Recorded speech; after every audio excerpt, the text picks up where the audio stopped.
Well, hello, darling. Let me read you a story. It's actually one of my favorite stories. It's from this book that I got. I don't know where the hell I got it, but it's called Horrors 365 Scary Stories. Get your daily dose of terror. And it looks like this. It's a good book. It's filled with short, spooky, creepy, weird, scary stories. And some of them are fucking fabulous. And you know what I really like about them? The longest story in here is maybe like 5 to 10 minutes long to read it. See, I love to read. I love horror stories. I love horror movies. But reading doesn't always hold me captive for very long. Not because I don't have a good imagination, because I have a good imagination. Like, really good. It's really good. But I have the attention span of a gnat. So sometimes when stories tend to run on and on and on, I can't stay paid attention. You know what I mean? So it's another reason I love the stories in this book. I want to read you one of my favorite short horror stories. It's called The Well. You know, like Lassie, Timmy in a well. The Well by Adam Troy Castro. Okay, on the very last day of a long and prosperous life, as you watch TV beside your wife of 50 years, you suddenly remember the boy you threw down an abandoned well when you were 12. What the fuck? It's the only murder you've ever committed. And though the precise details have faded with each passing decade, the memory has a way of peeking out at the most odd moments. Like when you're in line at the post office or filling out forms at the bank. Sometimes you've gone months without thinking of it. Other times, it's like you're in your big old house surrounded by the laughing figures of your grandchildren. The barriers between you and the one crime disappear. At such moments, 60 years melt away like the last of the winter snow.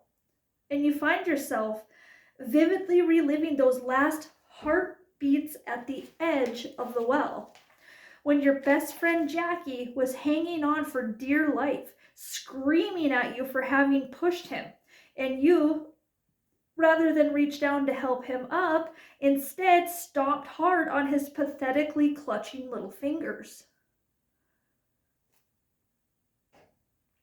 You still don't know what drove you to it. It was an impulse, a whim. And though it filled you with a savage, unmitigated pleasure that startles you to this very day, it hasn't stopped you from living all the rest of your life as a gentle, loving, law abiding man. You think of that with no small amount of self satisfaction, and then you drop dead, your heart simply giving out between one beat to the next. The pit of hell opens up beneath you. You feel the heat of the open flames hotter than fuck by far than anything you've ever endured. Hot enough to instantly burn away all the contentment you've known in your lifetime. You scream and clutch blindly for something to hold on to, something that will prevent you from falling into that terrible place. You find a handhold, the edge of the pit.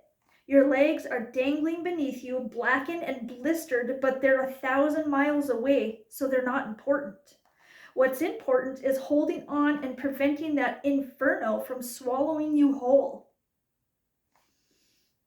What's important is the dimly glimpsed shape that stirs in the darkness above you. One of your grandchildren, maybe?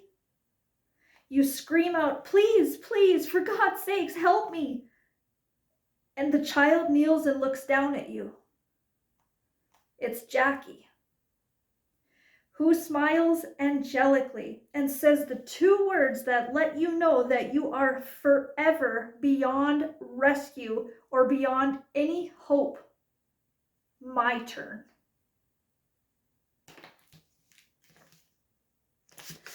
Short story, very good. about the well. Serves as a lesson. Don't fucking murder people. There's probably other lessons in there. Be a good friend. Have better friends. Don't fucking murder people. I've already said that. Pretty sure to most of us good people, that's, a given.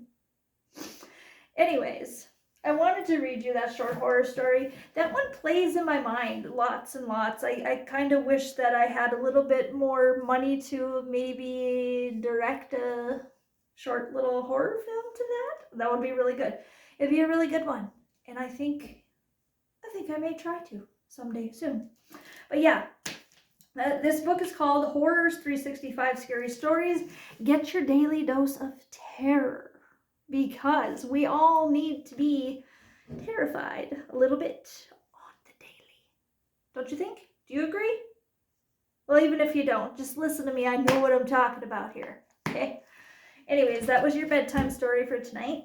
Hope you liked it. Hope you have nightmares. Hope you're creeped out by it for weeks like I was. I'm not sure why I was. I mean, it's not like horrifying, but the end of it when she says, my turn, it is a little bit creepy. You have to admit that, right? Yeah. Anyways, I will have some new episodes very, very soon. I've been super busy, but I have been writing and putting things together just for you. And also, my podcast that I've been working on, Scared Sexy, it's getting closer and closer to becoming real, and it is real, but becoming out there for all of you to listen to. I hope it's successful, but you know what? You know what's most important? I'm going to have fun doing it, and I know a lot of you are really going to like it. I just want to reiterate a little bit about Scared Sexy Podcast. Obviously, 75% of it is horror content.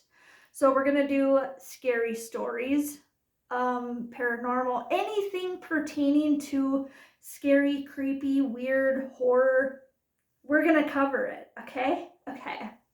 So that's 75% of the podcast. The other 25%, we are going to do random subjects here and there: life, love, relationships, trial, tribulation, pop culture, sex appeal. It can go on and on and on. Yeah, music. We're for sure going to do music because I'm a singer, songwriter. I do a lot of stuff, so we're definitely going to cover music too. But yeah, I think we're going to have a lot of fun with it. So my podcast episodes are going to be somewhere between 30 and 40 minutes, and at least half of it is going to be horror content. I will read you the scariest stories.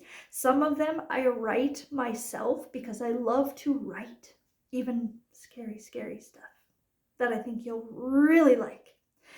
And the other portion of whatever is remaining of the podcast time, whether it's 10 or 15 minutes, we're going to cover just random subjects like I just said. So yeah, it'll be really good. I promise. You just got to tune in and give it a chance. My first or pilot episode, I'm hoping will be out April 1st. I'm really, really going to try for that deadline. If I don't hit that deadline, it's because my daughter just had a baby. She's due April 12th, so we don't know when little baby K is coming. But if I don't hit April 1st, it'll definitely be May 1st. But I can't wait to share this with you guys. This is my horror project.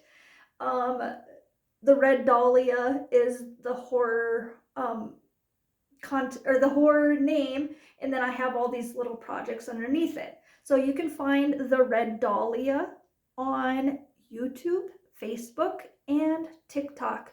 I also have an Instagram called Amber Rehe where I do post. It's Amber Rehe 83, I believe, and I do post a lot of the Red Dahlia type of stuff on there. So you can go to any of those and find me, and that would be awesome if you did.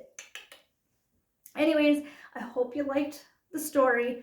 There's plenty more where that came from. I have lots, and I have lots up here. Like, there's just horror shit going on. Horror shit. We got to be careful how we pronounce that word. There's a lot of that going on up there. You know what I'm saying? So, that's all I have for you tonight. I will see you soon with another episode of a scary story. Have a great rest of your week and a great weekend. I love you all so fucking much. Good night.